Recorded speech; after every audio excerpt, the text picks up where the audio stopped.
Hi, how are you? It works. Hi. Okay, so we have Allie and Andrew here, and we're talking about the community reserve, which a lot of you guys have asked about, and you've seen us posting about. So we're going to give you a little who, what, when, where, why, how, a couple clips at a time. So, Andrew, can you share with us, please, what the community reserve is? So the community reserve is a way for us to appreciate people's potential, to acknowledge the environment, and to strengthen our neighborhoods. Nice. And as a means to exchange our energy between one another. Love so that. to be able to share our time and our energy with each other without getting exhausted. And to be able to actually get compensated for it. Love that. So this isn't like exchanging goods and services just for fun. This is the stuff that we really need.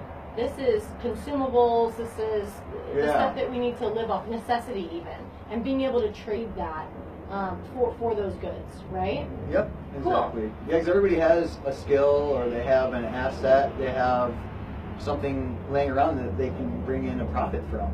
Yeah, that's so true. The trouble we have today is our communities are kind of falling apart. We're not really tight as we were when this country first started, or when any country first started. So what we're trying to do is bring back together that network, that web. So this person over here knows, oh, hey, you know what? On Friday afternoons, I don't work and I can watch your kids. And I'd be willing to do that, so later on I can exchange to go get my hair done. Love it. I don't need to. You don't necessarily have to be a hairdresser, but somebody else in the group is. So you give me the currency to watch your kids, and then the next week when I have my date, I go get my hair done up nice from that same currency, and that money is recycled around. Now that hairdresser, they're not going to go put it in the bank or send it to a corporation. It goes right back into the community. And when you're saying currency, we're not talking about U.S. currency. We're talking about a type of barter bucks, if you will, or something that's the official name is SCRIP, which stands for Substitute Cash Redeem in Person. Because you can't redeem it at a bank. Okay. You have to redeem it with a person that accepts that currency. Awesome. And that's how this country started. When we were the colonies and we were owned by Great Britain, we started printing our own colonial script. And that's why the Revolutionary War started. Amen. Because King James III was like, you guys can't print your own money. No, you use the pound sterling.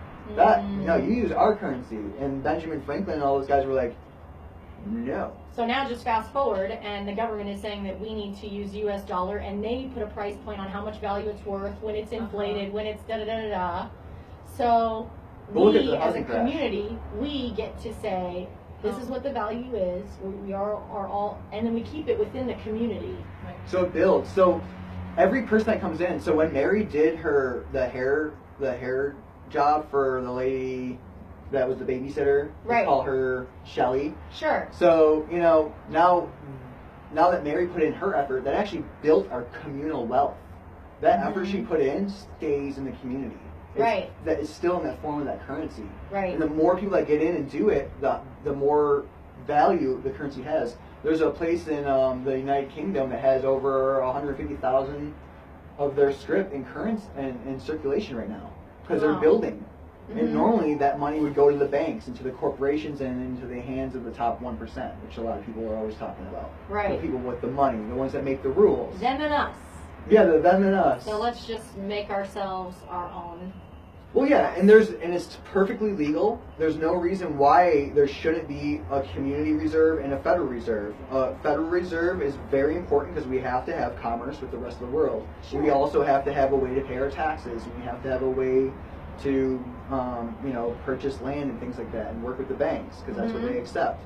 But if every individual community had their own local currency, now their value stays in their area rather than going to the banks and the Federal Reserve where they take that money and do who knows what they do with it. We know they spend a lot of it on war. Well, and so and then devalue it. So we have the say on who and how we spend our local currency. And then as a community, it's always valued. It always stays within. Yeah, because we know I trust you to come do the social media work. You trust me that I'm going to do the tree work I promised to do whenever anybody calls me to go do it. Cool. You know, and she does the coaching. We all trust each other. We know. Right. And there's going to be weekly mixers for all the different areas, monthly potlucks, because instead of having to spend money to advertise yourself to the rest of the world and say, hey, look at me over here, I'm really good at doing this, we're going to sit down together and talk about that. And eat together, break bread, and say, hey, so wait, what do you do? Oh, tell me more. You know what? What are you doing tomorrow? I'd love to take you up on that offer. And I've got $500 of this currency that should cover this, so let's do it. That's awesome. Okay, so we have an idea of what it is.